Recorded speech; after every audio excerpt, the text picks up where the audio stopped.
Brought to you by English Club, where learning and teaching are fun. This is 6 Minute English from bbclearningenglish.com. Hello, I'm Rob. Welcome to 6 Minute English. I'm joined today by Neil. Hello, Neil. Hi there, Rob. And I'm sure you'll join me in wishing our Muslim listeners Eid Mubarak. Ah, yes, indeed, Eid Mubarak. The end of Ramadan is approaching, and they will be celebrating Eid al-Fitr, the festival of the breaking of fast. Fast is the word for a period of time when you don't eat. And when you eat after a fast, you break your fast. Today, we're going to talk about Ramadan. But first, a question for you, Neil. OK, what is it? Well, many people around the world are celebrating Ramadan at the moment. But how many people follow Islam? Is it about A, 1.2 billion, B, 1.5 billion, or C, 1.8 billion people? Right. This is going to be a complete guess. Mm-hmm. I'll go for the middle option, B, 1.5 billion. OK, interesting guess. And do you know which country has the biggest Muslim population? Do you want to risk a guess? I think I know this. I'm going to say Indonesia. OK, well, all will be revealed at the end of the programme. First, let's understand what this celebration is all about. Muslims believe in a God called Allah. Eid is an occasion when they thank Allah for helping them to have bettered themselves by giving up food. It is. I asked Muna, our colleague from the Arabic service at the BBC World Service, to explain the main purpose of Ramadan. Listen out for the word which means the ability to control yourself. Ramadan is the holy month when we fast. We begin the day with one meal after dawn.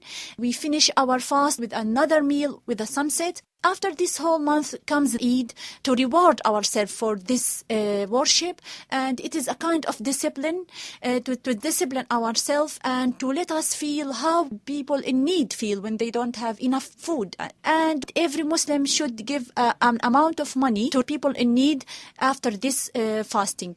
Muna uses the word discipline. When you fast, you resist the temptation of eating. And she also talks about reward. After a month of fasting and worship, which means showing a strong admiration and respect for God, Allah in this case, the followers of Islam reward themselves with a festival called Eid. She says people fast in order to understand the way others in need live. People in need, poor people, don't have enough food to eat and might feel hungry for most of the time.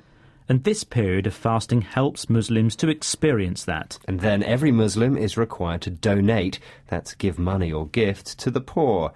And what does Muna do during Eid? Well, Muna, who is a Palestinian living in London, tells us. Listen out for what she does in the mosque, or the Islamic temple.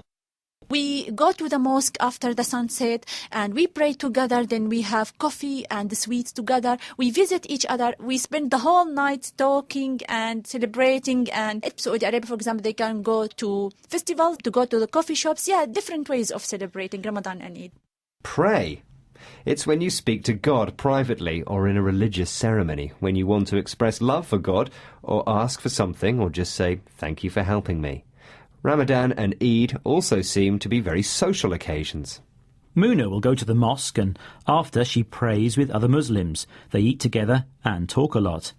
So there's a personal challenge of fasting, when you have to have discipline, and also the social aspect of making donations to the poor and sharing a meal with friends and fellow Muslims. And there's another Eid coming up, Neil. It's called Eid al-Adha.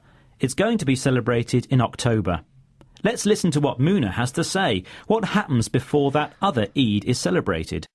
The other Eid comes after pilgrimage to the holy places in Saudi Arabia. And in this Eid also, the other worship we do is to slaughter sheep or cow or camel and give this meat to people in need. Ah, a pilgrimage. It means a visit to a special place to show respect. In this case, it's a visit to holy places in Saudi Arabia. It's after the Hajj, the journey to Mecca. And again, there's a concern about the poor. Muna said the meat of an animal is offered to those who haven't got enough to eat. And now I'm very keen to know how many Muslims there are in the world, Rob.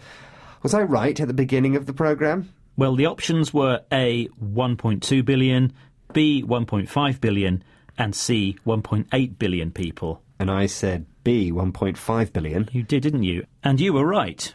According to a 2010 study by the Pew Research Center in the US, Islam is followed by 1.57 billion people, making up over 23% of the world population.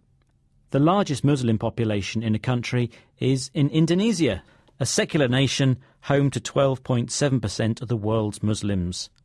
Well done. You got both questions right, Neil. Oh, fantastic.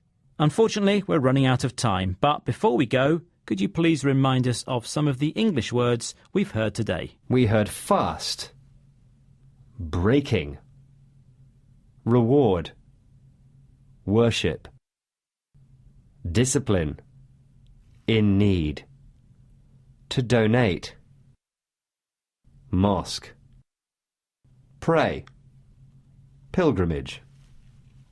Thank you, Neil. Well, that's it for this programme. Please join us again soon for 6 Minute English from BBC Learning English. Bye. And Eid Mubarak. Eid Mubarak. That was 6 Minute English from bbclearningenglish.com.